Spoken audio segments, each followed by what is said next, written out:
이 섬뜩한 휴런 호수의 발견은 어쩌면 전체 문명의 잔재를 담고 있을지도 모릅니다. 잠깐만요. 아틀란티스처럼 들리죠? 꼭 그렇지는 않아요. 하지만 이곳에 고대 수중 문명이 실제로 존재했다면 꽤나 발전된 문명이었을 거예요. 약 10,000년 전 날카로운 유리 조각 2개가 석기에서 떨어져 나와 아무도 모르게 땅에 떨어졌습니다. 이 조각들은 2013년까지 수천 년 동안 땅에 묻혀 있었습니다. 그러던 중 과학자들은 수중 30m 아래 휴런 호수 바닥에서 우유팩 크기의 작은 진흙 덩어리를 건져 올렸습니다. 진흙 속에서 용암이 빠르게 식을 때 형성되는 반짝이는 검은 화산 유리인 흑요석 조각을 2개 발견했습니다. 면밀히 테스트한 결과 이 조각들이 약 4,023km나 떨어진 오리건주 중부에서 왔다는 사실을 알아냈습니다. 연구진은 한때 지금의 미시간과 온타리오를 연결했던 수중 지형인 알페나 엠버블리 능선에서 이 선사시대 5대호 유적지를 발견했습니다. 당시만 해도 이곳은 육지였습니다. 초기 인류는 빙하기가 사라지고 5대호가 형성되기 시작하면서 이것을 이용해 술록과 같은 동물을 잡기 위한 덫을 만들었어요. 흑요석은 고대의 하이테크 소재였어요. 매우 날카롭고 도구를 만들기에 완벽한 재료였죠. 조각을 자세히 살펴보면 인간이 만들었다는 걸 알 수 있습니다. 어디를 두드렸는지 알 수 있고 조심스럽게 깎아서 생긴 깃털 모양의 가장자리를 볼 수 있어요. 이는 사람들이 이곳에서 도구를 만들었을 뿐만 아니라 엄청나게 먼 곳에서 흑요석을 구할 수 있었다는 걸 의미합니다. 이는 대륙 전역에 걸친 거대한 무역 네트워크를 통해 가능했을 겁니다. 100년이 넘는 세월 동안 사람들은 5대호 아래에 고대 사회가 존재했을 것이라고 추측해왔지만 아무도 증거를 찾지 못했습니다. 그렇기 때문에 이 수몰된 고고학 유적지에 대한 연구가 매우 중요합니다. 한 연구팀이 10년 넘게 10,000년 전의 유적과 그 유적을 남긴 문명에 대해 더 많은 것을 알아내기 위해 노력해봤습니다. 휴런 호수의 차가운 물은 수천 년 동안 물건을 보존하는 데 도움을 준 타임캡슐과 같은 역할을 했어요. 지금까지 연구원들은 독특한 석기뿐만 아니라 뿌리가 그대로 남아있는 고대 나무와 씨앗과 잎이 보존된 수중 2탄 습지를 발견했습니다. 마치 빙하기 버전의 폼페이, 시간이 멈춰버린 장면을 보는 것 같았죠. 이러한 발견은 과학자들이 수중 고고학을 위한 새로운 기술과 방법을 개발하는 데도 도움이 되고 있습니다. 지금까지 수중 음파 탐지기, 수중 로봇, 다이버들이 동원되고 있습니다. 알페나 엠벌리 능선에서 발견된 도구가 인근에서 발견된 같은 시대의 다른 도구보다 훨씬 작다는 것은 꽤 멋진 사실입니다. 이는 이곳에 다른 그룹의 사람들이 살았고 그들만의 독특한 생활 방식을 가지고 있었다는 걸 의미할 수 있습니다. 연구진이 발견한 약 9,500년 된 2탄 습지에도 비밀이 숨겨져 있습니다. 그곳은 솔잎, 씨앗, 나뭇잎으로 가득 차 있어 당시의 환경이 어땠는지 알 수 있습니다. 보통 이런 것들은 육지에서는 금방 분해되지만 차갑고 신선한 물 덕분에 보존된 거예요. 미시간 연구팀은 영국 케임브리지의 과학자들과 협력하여 유골에서 DNA를 추출하고 있습니다. 이 작업이 성공한다면 어떤 동물이 살았는지 확인하고 그리고 더 많은 사실을 알 수 있을 거예요. 이 선사시대의 5대호 유적에서는 앞으로도 수년간 발견과 연구가 계속될 겁니다. 또 다른 유명한 수몰 고고학 유적지는 잃어버린 도시 파블로 페트리입니다. 고고학자들은 이곳이 지금까지 발견되어 공식화된 세계에서 가장 오래된 가라앉은 도시라고 생각해요. 파블로 페트리는 약 5,000년 전의 도시입니다. 즉 호머의 이야기 속 전설적인 그리스 영웅들이 등장하기 이전에도 존재했다는 뜻입니다. 과학자들이 1904년에 처음 발견한 후 1967년 니콜라스 플레밍이 한 아버지와 6살짜리 딸이 미시간 호수에서 낚시를 하던 중 일반적인 물고기보다 훨씬 큰 무언가를 발견했습니다. 보트의 음파 탐지기가 호수 바닥에서 이상한 물체를 포착한 거죠. 딸 헨리는 그저 문어가 놀고 있는 것이라고 생각했어요. 하지만 그녀의 아버지 팀은 그것이 난파선이라는 걸 직감했습니다. 그는 발견한 물체의 소나 이미지를 페이스북 그룹에 공유했어요. 해양 고고학자들은 이 게시물에 관심을 보였고 현재 팀과 헨리가 150여 년 전 페슈티고 화재 당시 침몰한 배인 조지 L 뉴머노의 난파선을 발견했을 가능성이 있다고 믿고 있습니다. 그들은 보관소에서 이 난파선의 기록을 발견하고 원격 조종 차량을 사용하여 확인하도록 당국을 설득했어요. 난파선의 고화질 사진과 동영상을 촬영하여 이론을 뒷받침했습니다. 조지 L 뉴먼은 바켄타인이라고 불리는 37m 길이의 범선이에요. 조선업자 벤자민 플린트는 1855년 오하이오주 블랙리버에서 이 배를 완성했어요. 바켄타인은 당시에 다른 배보다 적은 승무원으로 항해할 수 있어 매우 편리했습니다. 침몰 당일 조지 L 뉴머노는 위스콘신주 리틀 수아미코에서 목재를 운반하고 있었어요. 같은 시각 그레이트 페슈티고 화재는 기찻길을 위해 땅을 개간하던 철도 노동자들이 일으킨 작은 산불로 시작되었습니다. 이 화재는 규모가 커져 약 48만에서 60만 7천 헥타르에 이르는 광대한 지역을 태우고 약 1시간 만에 페슈티고시를 전소시켰으며 다른 16개의 마을을 집어삼켰습니다. 불길은 심지어 그린베이의 바다를 넘어섰습니다. 거대한 화재로 인한 연기가 너무 짙어 조지 L 뉴머노의 승무원들은 아무것도 볼 수 없었습니다. 배는 그린 아일랜드의 남동쪽 지점 근처에서 좌초했습니다. 지역 등대지기가 선원들을 구조하는 데 성공했어요. 그들은 일주일 동안 등대에 머물며 좌초된 배에서 가능한 모든 것을 구하려고 노력했어요. 어느 순간 그들은 포기하고 배를 두고 떠났습니다. 수년에 걸쳐 모래가 난파선을 묻어버렸고 팀과 헨리가 우연히 발견하기 전까지 사람들은 대부분 난파선에 대해 잊고 지냈어요. 이 배는 수심 3m 아래에 있었습니다. 아마도 그 지역의 모래가 움직이면서 더 눈에 띄게 된 것 같아요. 네, 가족이 가지고 있던 소나나 금속 탐지기처럼 정말 흥미로운 발견을 할 때는 장비가 핵심이에요. 8살 루카스 에치스는 운이 좋게도 생일 선물로 금속 탐지기를 받았어요. 해변에서 보물을 찾길 바랬던 소녀는 온타리오에서 가족 여행을 하던 중 강철 스파이크를 발견했어요. 소년의 아버지는 보트를 묶을 때 사용하는 기본적인 스파이크라고 말했습니다. 하지만 루카스는 매우 호기심이 많았고 더 깊이 파봐야 한다고 주장했어요. 그렇게 해서 스파이크가 나무 조각에 박혀있고 더 많은 스파이크가 붙어있는 걸 발견했죠. 그리고 그것이 진짜 난파선이라는 것을 알았어요. 소년의 아버지는 공원 직원과 난파선을 조사하는 지역 자원봉사단체에 이 사실을 알렸습니다. 그들은 적절한 허가를 받고 삽을 들고 현장으로 가서 미스테리 배의 조각을 더 발견했습니다. 연구팀은 2개 이상의 돛대가 달린 목조 범선인 수쿠너로 추정되는 잘 건조된 선박을 가리키는 이중 프레임을 발견했습니다. 자원봉사자들은 위에서 내려다본 모습과 옆모습을 모두 포함한 난파선의 축소 도면을 만들 계획이에요. 19세기 선박 보험 기록을 연구해서 배의 연대를 파악하는 데 도움을 얻을 거예요. 얼마나 많은 스파이크를 사용해야 하는지, 얼마나 멀리 떨어져 있어야 하는지 등의 세부 사항은 난파선의 연대를 파악하는 데 도움이 되는 단서입니다. 이 배가 1856년 휴런 호수에서 비극적으로 난파된 수쿠너선 세인트 앤서니호라는 것이 거의 확실시되고 있습니다.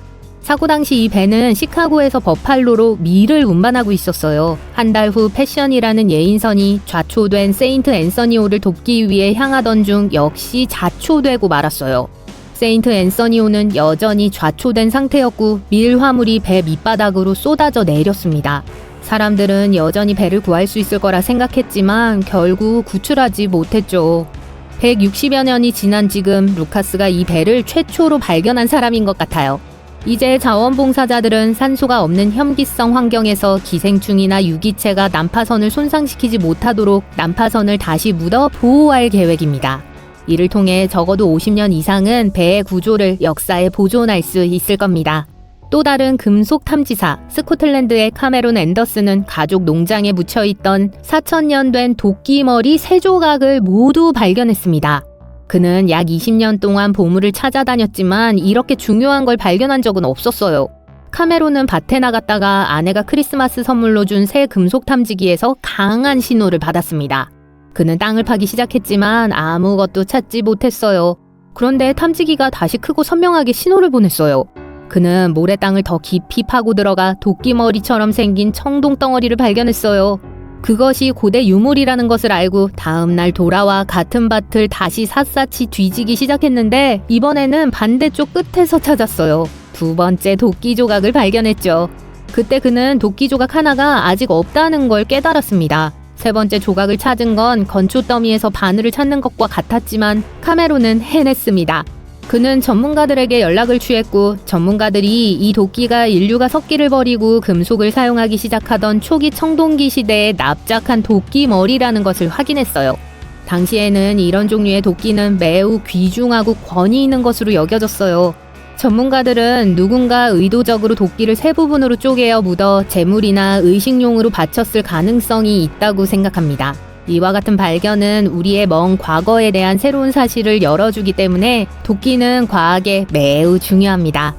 나미비아 해안에서 다이아몬드를 찾던 광산회사 직원이 우연히 훨씬 더 오래된 것을 발견했습니다. 구리덩어리, 나무, 파이프, 코끼리 엄니 등이 있었어요. 광부와 동료들은 고고학자를 불렀고 고고학자는 곧 그것이 생각했던 것처럼 유실된 해변이 아니라 난파선이라는 사실을 깨달았습니다. 거의 500년 동안 그곳에 있었던 거예요. 모든 증거에 따르면 이 배는 16세기에 실종된 포르투갈 무역선 봄 지저스호였어요. 전문가들은 포르투갈이 탐험가들을 인도, 중국, 일본과 같은 먼 곳으로 데려가 수많은 화물을 싣고 돌아오기 위해 이런 배를 만들었다고 믿습니다. 봄 지저스호는 포르투갈 리스본에서 인도 서부까지 보물을 가득 싣고 여행했을 가능성이 높아요. 하지만 나미비아 근처의 아프리카 남쪽 끝을 돌아가는 도중에 큰 폭풍이 불어 배가 해안에 너무 가까이 밀려난 거예요. 배는 바위에 부딪혀 뒤집히고 부서져 침몰했습니다.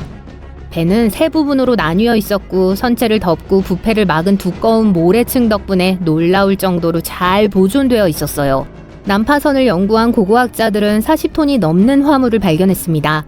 대포, 칼, 납과 주석 같은 금속 덩어리, 직물, 선원들이 바다를 항해할 때 사용했던 도구 등이 발견되었습니다. 가장 흥미진진한 발견은 총 무게가 16에서 17톤에 달하는 1845개의 구리 덩어리였어요.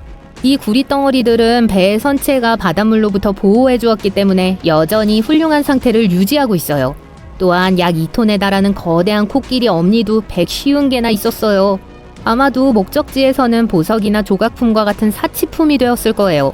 고고학자들이 이 코끼리 엄니에서 DNA 샘플을 채취한 결과 서아프리카 숲과 사바나 코끼리에서 나온 것으로 밝혀졌습니다. 난파선에서 나온 모든 보물은 1,300만 달러 이상의 가치가 있어요. 이 배는 다이아몬드 채굴이 제한된 지역에 있었기 때문에 수년 동안 어떤 악당도 이 보물들을 손에 넣을 수 없었습니다. 잃어버린 도시 아틀란티스가 실제로 발견되었을지도 모릅니다. 두 명의 연구원이 쿠바 연안에서 작업하던 중 고대 수몰 도시처럼 보이는 유적을 발견했습니다. 약 20년 전에 일어난 일이지만 오늘날에는 아무도 이에 대해 이야기하지 않습니다. 마치 당국이 이 연구 결과를 1급 기밀실에 가둬두고 아무도 알면 안 된다고 결정한 것 같아요. 왜 그럴까요? 제가 말씀드리겠습니다. 2001년 해양 엔지니어인 폴리나 젤린스키와 그녀의 남편 볼 바인츠비그는 쿠바 서부 해안의 바다를 탐사하기 위해 고용되었습니다. 두 가지 주요 목표는 금이나 보석과 같은 보물이 숨겨져 있을 가능성이 있는 오래된 난파선을 찾는 것과 수중 깊은 곳에 매장된 귀중한 석유와 천연가스를 찾는 것이었습니다. 그들은 소나를 사용하고 있었는데 기본적으로 이 장비는 음향 기반 레이더와 같습니다. 수중으로 음파를 내보내고 그 음파가 침몰한 배와 같은 물체에 부딪히면 다시 반사되는 방식입니다. 이 시스템은 에코를 듣는 것만으로 물체가 어디에 얼마나 멀리 있는지 파악할 수 있어요. 이 부분은 이 장비로 해저 650m 아래에서 해저를 스캔하고 있었습니다. 그러던 중 갑자기 금이나 석유보다 더 흥미로운 것을 발견했죠. 돌을 발견한 것이었습니다. 그냥 돌이 아니라 거대하고 완벽하게 배열된 돌이었어요. 마치 치첸이차에 있는 피라미드의 미니 버전과도 같았죠. 게다가 수많은 작은 치첸이차가 물속에 잠겨 있었어요. 네, 그들은 목격했어요. 아니, 적어도 그랬다고 생각했죠. 문제는 소나는 카메라처럼 작동하지 않는다는 것입니다. 수중에서 동영상을 녹화하거나 실제 사진을 찍지는 않아요. 소나는 소리를 이용해 이미지를 생성할 뿐입니다. 그리고 이러한 이미지는 일반적으로 흐릿한 흑백 스케치처럼 윤곽선이나 모양에 불과합니다. 사물이 어디에 있는지는 보여주지만 정확히 어떻게 생겼는지는 보여주지 못합니다. 바로 그때 일어난 일입니다. 장비는 완벽하게 조직된 석조 구조물의 이미지를 생성하기 시작했습니다. 마치 일종의 도시개발 현장처럼 보였죠. 그냥 아무렇게나 놓인 돌이라고 하기에는 너무 체계적이고 대칭을 이루고 있었어요. 하지만 사실이라고 하기에는 너무 좋아 보였죠. 이 발견은 아메리카 대륙의 고대 문명에 대해 우리가 알고 있는 모든 것을 완전히 바꿀 수 있습니다. 그래서 과학자들은 더 많은 증거를 먼저 찾지 않고 발표하는 것은 너무 무책임한 일이라고 판단했습니다. 그래서 그들은 같은 장소에 다시 가기로 결정했습니다. 이번에는 수중 원격 조종 차량을 내려보내 실제로 바다 밑에서 무슨 일이 벌어지고 있는지 확인했습니다. 이 로봇은 기본적으로 수중 카메라맨이었습니다. 그리고 확실히 저 아래에는 뭔가 이상한 것이 있었습니다. 거대하고 매끄러운 화강암 블록으로 만들어진 고대 도시처럼 보였죠. 이 바위들은 약 2.5m, 3m 정도였습니다. 일부는 피라미드 모양이었고 다른 일부는 원형이었어요. 어떤 것은 일부러 잘라내서 쌓아 올린 것처럼 보였고 어떤 것은 다른 것과 분리된 것처럼 보이기도 했습니다. 그것들이 모여서 마치 복도와 방의 윤곽을 형성하는 것처럼 보였습니다. 마치 수중 사막 한가운데서 커다란 건물을 발견한 것 같았어요. 젤리츠키는 이 이미지로 확신을 갖기에 충분했습니다. 당시 그녀는 이 놀라운 구조물이 거대한 도심이었을 수 있다는 사실을 확인했어요. 강조하는데 그건 그녀의 말이었어요. 그러고 나서 부부는 추측을 하기 시작했습니다. 그들은 이 구조물이 아마도 6,000년 전에 지어졌을 것이며 이집트의 대피라미드보다 더 오래되었을 것이라고 말했어요. 이는 아메리카 대륙에 살았던 고대 문명이자 고도의 신전으로 유명한 마야 문명보다 훨씬 더 오래된 것이기도 하죠. 이 연구는 또한 이 구조물들이 수천 년 전에 아메리카 대륙에 살았던 우리가 알지 못했던 문명의 것일 수도 있음을 시사합니다. 이 문명은 한때 큐바와 멕시코 유카탄 반도를 잇는 161km의 육교에서 번성했던 것으로 추정됩니다. 하지만 그 후 재앙이 일어났습니다. 그들의 이론에 따르면 지구의 단층이 지표 아래로 이동하면서 대규모 지진이 발생한 것입니다. 그리고 눈 깜짝할 사이에 다리 전체가 파괴되었어요. 육지는 바다에 삼켜져 결국 바다 밑바닥에 가라앉았죠. 그리고 이 문명은 사라졌습니다. 물론 유명한 아틀란티스 신화와의 연관성은 언론을 완전히 매료시켰고 뉴스 웹사이트는 잃어버린 카리브해의 도시 발견, 쿠바에서 아틀란티스 발견 등의 헤드라인을 달았습니다. 그렇다면 정말 아틀란티스일까요? 초고도 문명으로 추정되는 사라진 문명의 유적을 드디어 발견한 걸까요? 말하기는 어렵습니다. 처음부터 과학계의 일부는 이 이야기를 그다지 믿지 않았습니다. 첫째, 시기에 문제가 있습니다. 이 문명이 적어도 6,000년 전에 이곳에 존재했다고 말하는 것은 그다지 신빙성이 없었습니다. 그리고 일부 유럽 고고학자들은 소나를 사용해 발견한 돌이 완벽하게 조각된 화강암이 아닌 천연 석회암일 수 있다고 주장했습니다. 셋째, 너무 깊었습니다. 지각 단층이 열리고 모든 것을 삼켜버렸다는 이론이 있긴 하지만 도시 전체가 어떻게 그렇게 깊은 바다에 빠지게 되었는지 설명하기는 여전히 어렵습니다. 비교를 위해 수몰된 실제 고대 이집트 항구 도시인 헤라클레시온이 있습니다. 오늘날 수심은 약 5.8m에 불과합니다. 하지만 아틀란티스라고 불리는 이 도시는 수심 610에서 750m에 있습니다. 그 차이를 아시겠죠? 사람들은 그러한 석조 구조물이 발견되었다고 알려진 깊이까지 가라앉는데 약 5만 년이 걸렸을 것이라고 생각합니다. 전문가들에 따르면 그토록 오래전에 어떤 문명도 그러한 구조물을 만들 수 있는 능력을 갖추지 못했다고 합니다. 하지만 젤리스키에게는 가능한 일이었어요. 그녀는 이 땅이 어떻게 그렇게 빨리 바다 밑으로 가라앉았는지 설명하기 위해 단층 이론을 여전히 믿었습니다. 지구 지각판의 큰 움직임 뒤에는 보통 화산이나 지진과 같은 현상이 뒤따릅니다. 따라서 그녀에 따르면 이는 강력한 사건이며 섬의 침몰은 정말 빠르게 일어났을 수 있습니다. 이 지진 이론은 해저에 있는 거석 중 일부는 체계적으로 보이는 반면 다른 거석은 그렇지 않은 이유도 설명할 수 있습니다. 하지만 이를 실제로 증명하기 위해서는 특수 설계된 로봇이 다시 내려가 암석과 퇴적물의 샘플을 채취해야 했습니다.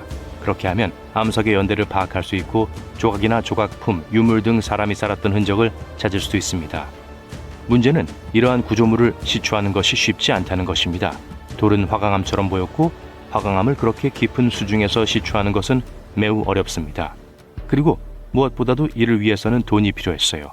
엄청나게 많은 돈이요. 어쩌면 자금 지원을 받지 못했을 수도 있습니다. 초기의 대대적인 관심에도 불구하고 추가 조사나 연구가 보고되지 않았어요. 그리고 후속 조치가 없었기 때문에 많은 추측을 불러일으켰습니다. 일부 사람들은 당국이 1급 비밀을 지키고 싶어 일부러 이야기를 비공개로 전하는 것이 아니냐는 의문을 제기하기도 했습니다. 마치 이 수중 도시가 어떤 높은 외계 존재에 의해 건설된 것처럼요. 우리가 알기를 원하지 않는지도 몰라요. 하지만 사실 그래 저건 분명 잃어버린 도시다 라는 가장 강력한 주장은 자연이 그렇게 대칭적인 도시를 만들 수 없다는 것입니다. 지질학자들은 자연적인 설명이나 적어도 세계의 다른 지역에서 비슷한 사례를 찾으려고 노력했지만 실패했습니다. 하지만 명확한 자연적 설명을 찾지 못했다고 해서 설명이 없다는 뜻은 아닙니다. 자연은 예상치 못한 것들을 만들어낼 수 있습니다. 따라서 솔직히 너무 완벽해서 자연스럽지 않다는 주장은 다소 설득력이 약합니다. 전문가들이 실제로 가라앉은 도시라고 확신하지 못했기 때문일 가능성이 높습니다. 그래서 아무도 후속 연구를 진행하지 않았을 것입니다. 시간이 지나면서 소문은 잦아들고 이야기는 사라지고 현장은 다시 침묵 속에 잠겼어요. 그리고 더 많은 데이터가 나오지 않는 한 쿠바 해안의 수중 지층의 실체는 여전히 미스터리로 남아 있습니다.